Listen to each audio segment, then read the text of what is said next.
Kongo. Yahweh, Yahweh, batelangi Kongo. Yahweh, Yahweh, benisani Kongo. Yahweh, Yahweh, batelangi Kongo.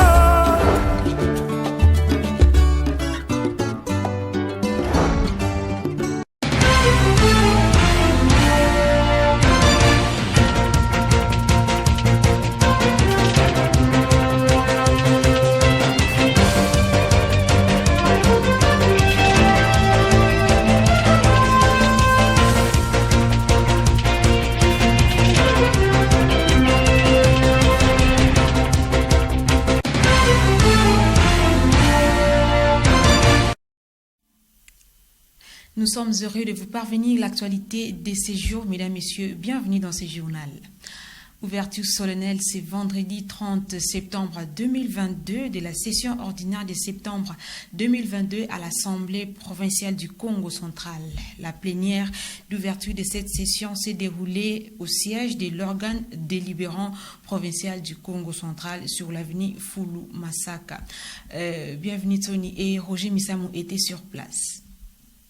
Les députés provinciaux du Congo central ont repris le chemin de l'hémicycle ce vendredi 30 septembre 2022. La cérémonie solennelle de l'ouverture de cette session ordinaire de septembre, essentiellement budgétaire, s'est déroulée au siège de l'organe délibérant provincial, situé sur l'avenue Fulu Masaka au quartier Ville-Haute dans la commune de Matadi, sous la présidence du numéro 1 de cette institution, Jean-Claude Mvumba Luzamba, en présence du gouverneur de province, Dr Guy Bandou-Ndungidi, les ministres provinciaux, commissaires généraux et tant d'autres personnalités. Dans son allocution, l'honorable Jean-Claude Mvumba Luzamba a appelé le gouvernement provincial à déposer dans les délais les projet de dit budgétaire exercice 2023 pour son examen en toute responsabilité. La séance d'aujourd'hui est consacrée à l'ouverture de la session ordinaire de septembre et c'est la 8e de cette mandature.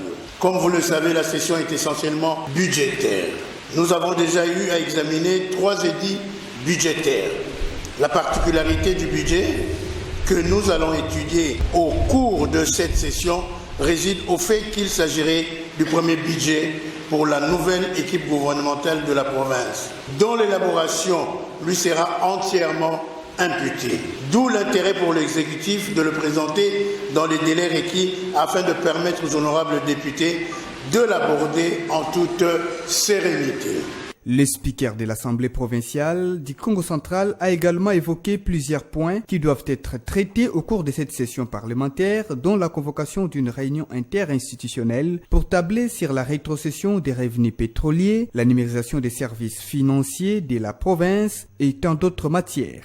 Pour ce qui est de la numérisation des services financiers, plusieurs projets sont actuellement en concurrence, au nombre desquels il y a le COGECIF, qui est un projet de gestion informatique financé par la Banque mondiale et dont les équipements sont disponibles aussi bien à l'Assemblée provinciale que dans les ministères. Et nous avons connu EGOV de triste mémoire. Pour ce qui est de revenus pétroliers, il y a impérieuse urgence à ce que l'exécutif provincial et l'Assemblée provinciale se retrouvent pour mener ensemble les démarches auprès de l'exécutif national pour rendre effectif la rétrocession due à notre province au titre des revenus pétroliers. Sur ce, je déclare ouverte la session ordinaire de l'Assemblée provinciale du Congo central. Et tournons des pages pour parler de l'infrastructure dans la province du Congo central. Nouvelle visite au chantier Stade Lumumba de Matadi pour le gouverneur de province, Dr Guy Bandou-Ndungidi. C'est vendredi 30 septembre 2022. Question de rassurer la communauté que le chronogramme pour la fin des travaux sera bientôt dévoilé. Suivez une fois de plus ce timbre vocal de Roger Missamou. Vers la fin des travaux de parachèvement du stade Lumumba de Matadi, devenu une plaie inguérissable, le chef de l'exécutif provincial du Congo central, Dr Guy Bandou-Ndungidi, a effectué une nouvelle visite dans ces chantiers situés dans la commune d'Mvouzi avec ses collaborateurs, suivant les explications du chef de mission du bureau technique de contrôle, Charles Bakabana, en présence des responsables de 2 sociétés qui exécutent ces travaux, Mango SA et Sodimas Congo Sarel. Pour les premiers citoyens du Congo central, il ne s'agit pas d'une visite fantaisiste, mais plutôt le déclenchement d'une nouvelle étape plus que décisive et annonce la tenue d'une conférence de presse dans un bref délai. Il y a quelques semaines, nous sommes passés ici pour visiter le chantier.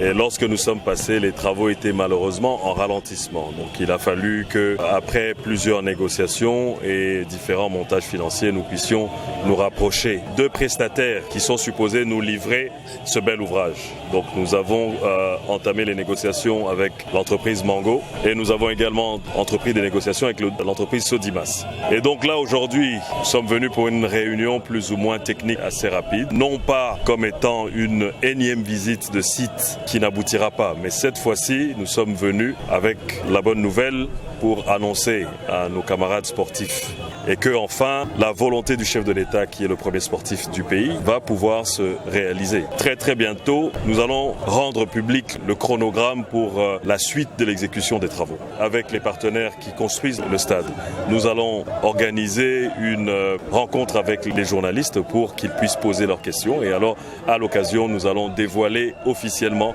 le chronogramme pour la fin des travaux du stade. Le gouverneur et premier sportif de la province du Congo central a échangé sans intermédiaire avec la foule qui ne rêve que la fin de ces travaux. Sportif semaine prochaine, dans 10 jours, na baninga ya Sodimas, na baninga ya Mango, de la conférence de presse. Biso na Mango, nous avons fait un calcul pour Toyeba, na misala o etikali, au stade Essila. Na ndenge pe totiaki, moi makoki na disposition ya Mango, totiaki pe makoki na disposition ya Sodimas, na misala o etikali, combien de semaines au barobande la misala, au banamata au stade la Bango ya libote. Après cette visite, le gouverneur de province a regagné son cabinet de travail sous les cris de joie de la population.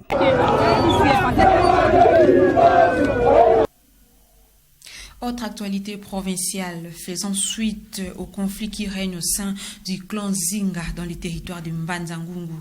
Une délégation a été reçue ce vendredi 29 septembre 2022 par le ministre provincial de l'Intérieur, Affaires coutumières et de la Sécurité du territoire, Papi Mambo Luamba, dans son cabinet de travail à Matadi. Un reportage de Glodino Lucano. Suivez.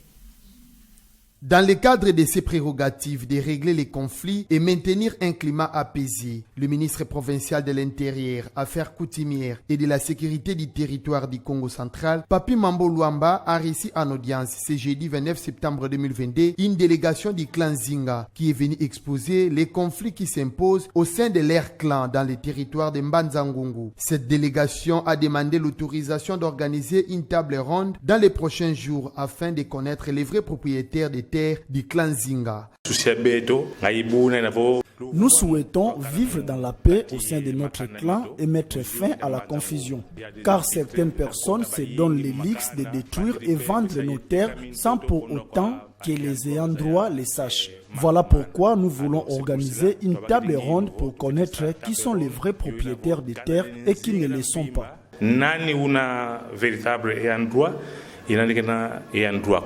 Satisfait de cette belle initiative qui vise à régler les conflits à l'amiable, le ministre Papi Mambo leur a donné son avis favorable et n'attend que la date du déroulement de cette table ronde. Il leur a également demandé de suivre à la loupe la procédure coutumière de leur clan afin d'aboutir aux résultats escomptés. C'est depuis 2021 qu'ils ont estimé organiser une table ronde au niveau de leur clan parce qu'il y a deux familles pour chercher à entrer en contact avec les ancêtres. Et nous avons analysé la question, nous avons trouvé que c'était important pour eux de pouvoir se réunir. Et il y a eu quelques recommandations. Nous avons demandé à la famille, avant d'organiser cette table ronde, de respecter la coutume. La coutume exige à ce qu'ils rentrent d'abord au niveau des cimetières, échanger avec les ancêtres. Et nous attendons la date, le jour où nous allons mettre à leur disposition les experts du ministère de l'Intérieur pour assister à cette table ronde. Entre-temps, dans l'actualité nationale, le ministre de la Défense et ancien combattant Gilbert Kabanda a échangé avec une délégation de l'Union européenne conduite par son ambassadeur en poste au Congo, Kinshasa, sur la mise en œuvre d'une nouvelle politique des forces armées de la République démocratique du Congo adoptée au Conseil des ministres du vendredi 9 septembre 2022. Commentaire.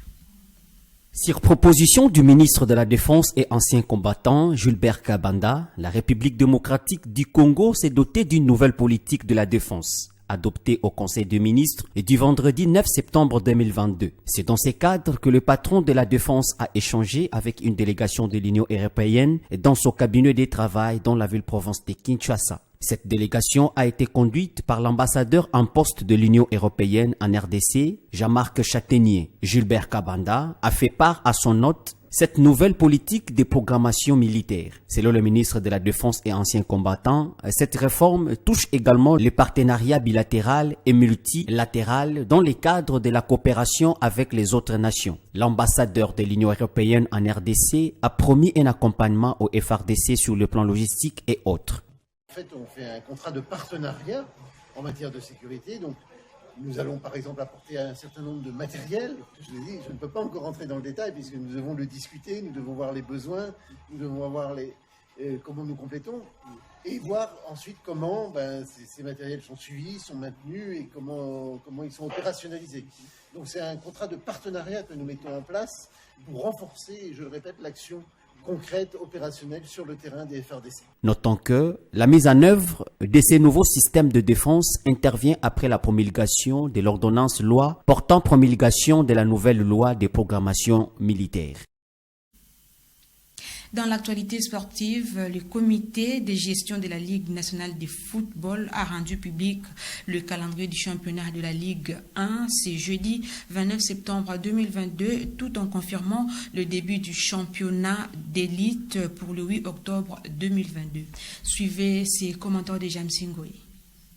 Le comité de gestion de la Ligue nationale de football a publié ce jeudi 29 septembre 2022 le calendrier de la 28e édition du championnat de la Ligue 1 tout en confirmant le début de la compétition pour le samedi 8 octobre prochain. En cette date, 2 affiches vont lancer les hostilités. Les Salésiens du cercle sportif Don Bosco recevront au stade Tout-Puissant Mazembe la jeunesse sportive Groupe Bazano. L'association sportive Simba lancera sa saison face au football club Lumbashi Sport. Les grands chocs de la première journée opposera les unionistes de l'AS Maniema Union face aux Oranges du Football Club Renaissance du Congo. La rencontre aura lieu le 9 octobre au stade Joseph Kabila de Kindu. À 24 heures de la publication du calendrier de la Ligue 1, les membres de l'association des dirigeants du football du Congo, ADEFCO, ont échangé avec les dirigeants de la Fédération congolaise de football association pour, entre autres, solliciter les reports du championnat, une requête à ce jour qui est tout sauf prometteur. À noter que le Classico congolais aura lieu le 5 novembre prochain au stade de Martyrs entre l'ASV Club et le tout-puissant Mazembe Anglebert. Après 24 heures de la publication du calendrier de la Ligue 1, l'administration du stade de Martyrs a communiqué concernant les concerts de l'artiste congolais Fally Ipupa au stade de Martyrs prévu pour le 29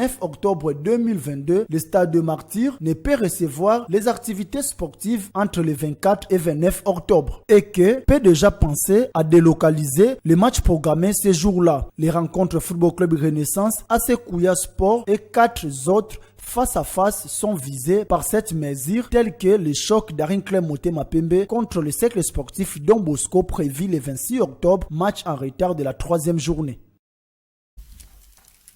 Mesdames, Messieurs, merci d'avoir suivi avec attention cette édition d'information réalisée par le concours rédactionnel et technique de Ma Bannière Télévision. Au revoir et bonne suite des programmes chez vous.